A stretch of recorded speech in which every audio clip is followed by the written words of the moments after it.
Welcome to Strip Coverlet, where we squeeze the bigger picture out of literature. I'm Adrian Fort, and we are here for the 29th video in a series where we are journeying poem by poem through Sylvia Plath's The Collected Poems.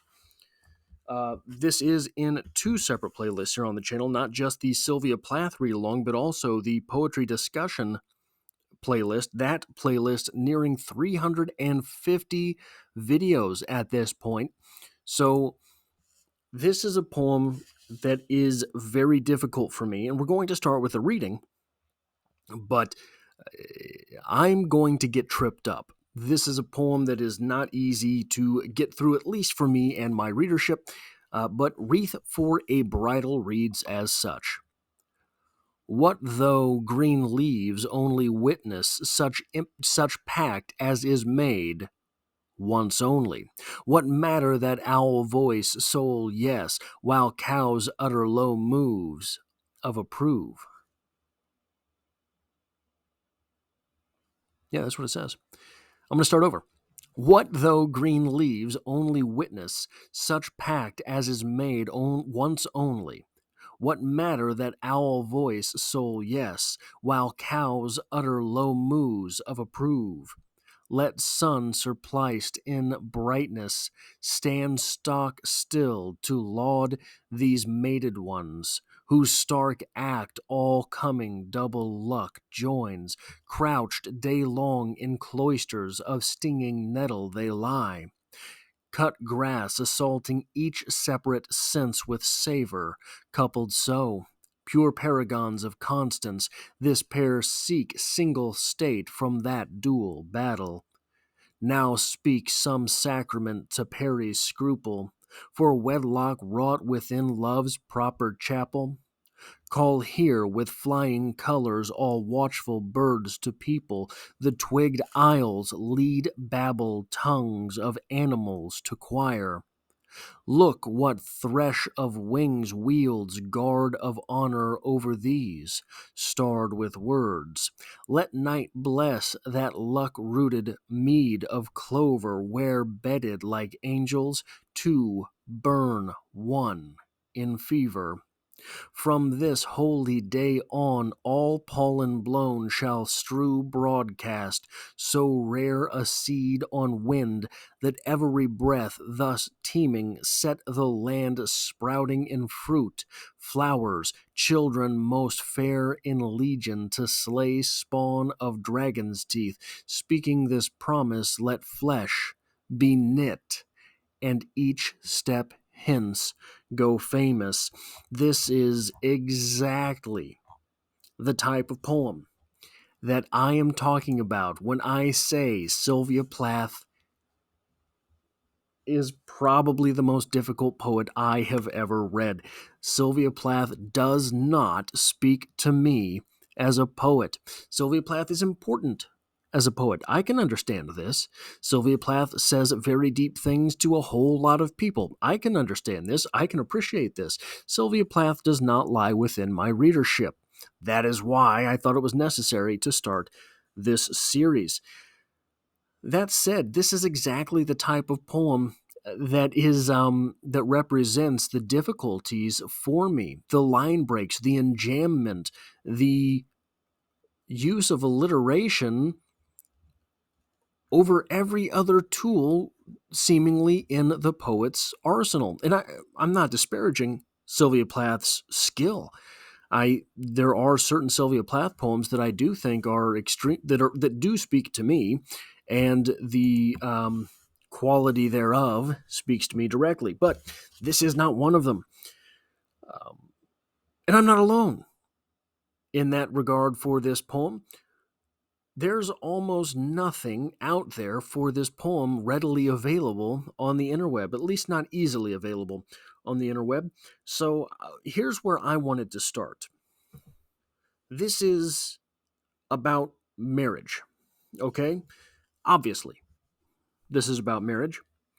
And the general consensus is that this poem is about the marriage between Ted Hughes and Sylvia Plath. And as far as confessional poetry is concerned, fair enough.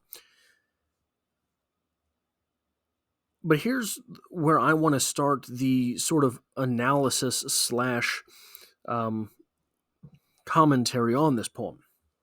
We understand that this is a marriage taking place in the outdoors, in the wilderness. Not necessarily wilderness, but not in a church, not indoors, not in civilization. But here's what we get. We are told that there's all this stuff going on, but we are only shown two different animals. We are shown the owl. We are shown cows. The owl says who. The cow says moo. The devil says, anybody get that? Soundgarden? No? Okay.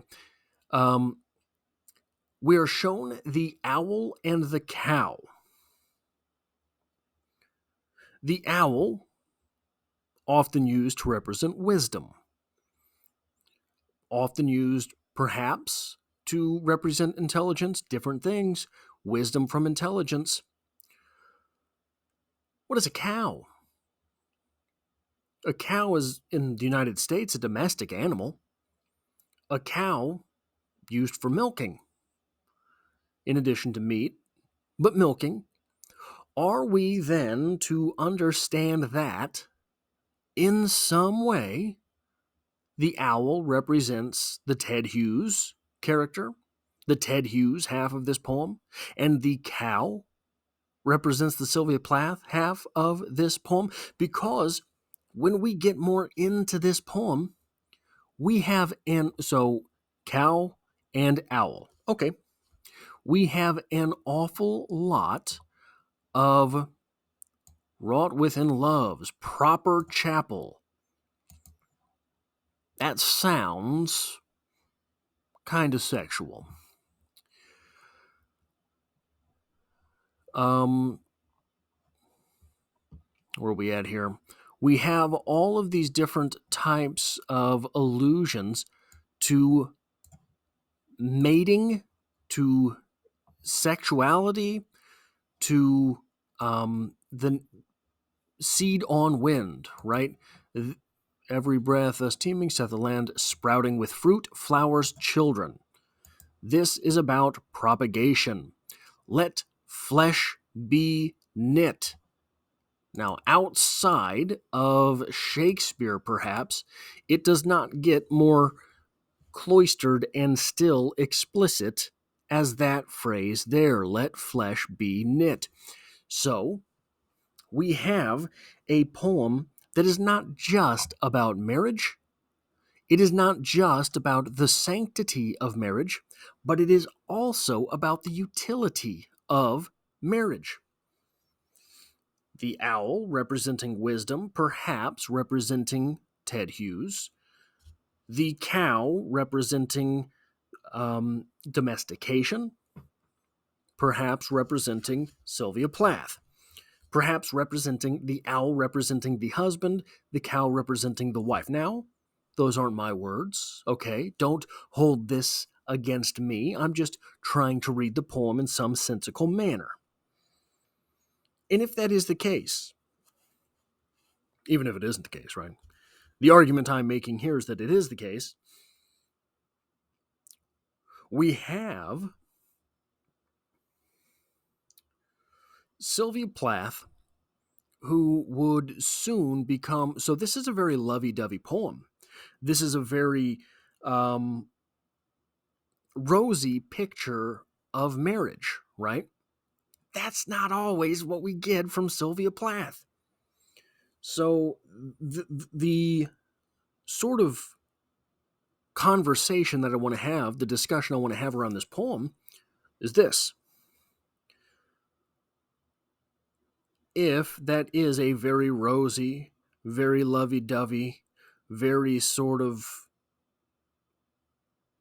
fairy tale-esque idea of marriage that we have here, and we know that Sylvia Plath later becomes disillusioned with the idea of Ted Hughes, later becomes disillusioned with the idea of marriage, sanctity of marriage, fairy tale nature of marriage. But also, Sylvia Plath becomes disillusioned with this idea of motherhood. If we read some of the poems about Sylvia Plath and her relationship to motherhood, relationship to the ideas of being a mother, relationship to the act of mothering, this seems to be a place where Sylvia Plath, I don't want to say goes off the deep end, but everything inside me wants to say goes off the deep end. But it seems, what is going on here? Very lovey-dovey idea, very lovey-dovey painting of marriage, very matter-of-fact expression that hand in hand with marriage comes the knitting of flesh. Hand in hand with marriage comes the idea of motherhood. From this holy day on, all pollen blown shall strew broadcast so rare a seed on wind that every breath thus teeming set the land sprouting fruit, flowers, children most fair in legion to slay the spawn of dragon's teeth. Embedded within the idea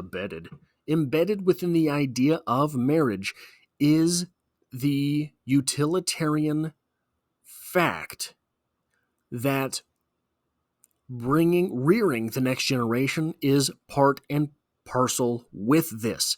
So when Sylvia Plath becomes disillusioned with the idea of Ted Hughes, her husband, becomes disillusioned with the idea of marriage in general, becomes disillusioned with the idea of sanctity of marriage, was that all wrapped in so tightly, cloistered in there with the idea of motherhood that it was thrown out at the same time?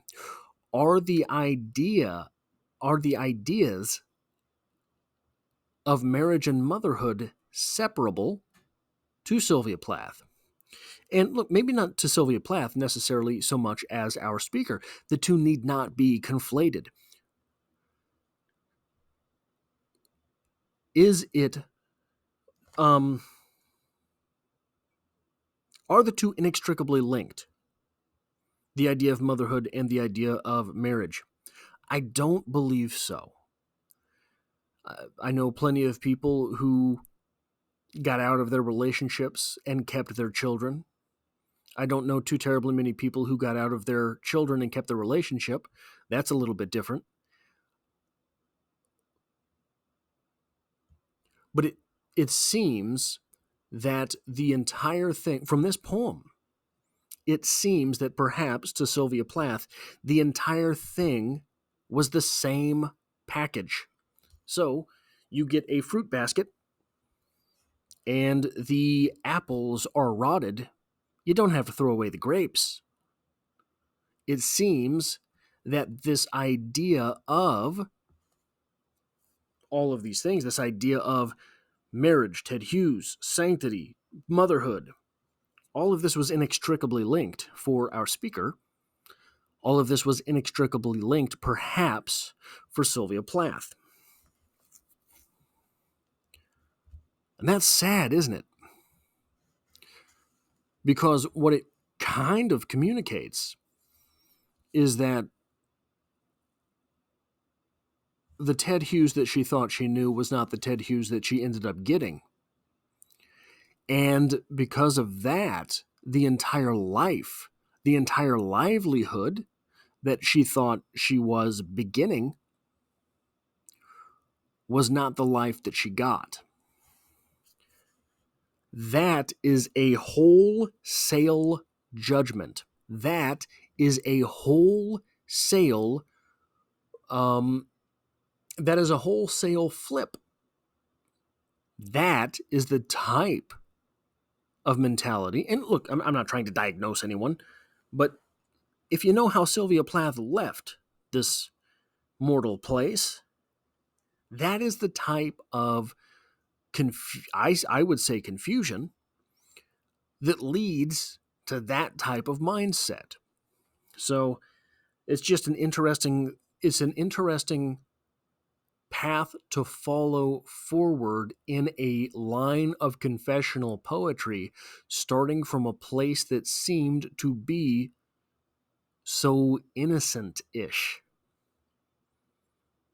That's all I have for this poetry discussion. Next in this series will be Epitaph for Fire and Flower. If you like or appreciate what it is that I do here on the channel, hitting the like button really does help me out, as it tells YouTube to share this video with other poetry lovers. And if you find yourself here by chance but not design, consider hitting the subscribe button to stick around for more, because there are hundreds more videos coming in this series. But also, I just finished up Dubliners by James Joyce. I'm doing a short story by short story read through of Ernest Hemingway's works, reading the latest Stephen King novel in a 2-chapter at a time rate here on the channel. All sorts of stuff going on the channel, so if you might look forward to any of that, consider hitting the subscribe button to stick around for the next one.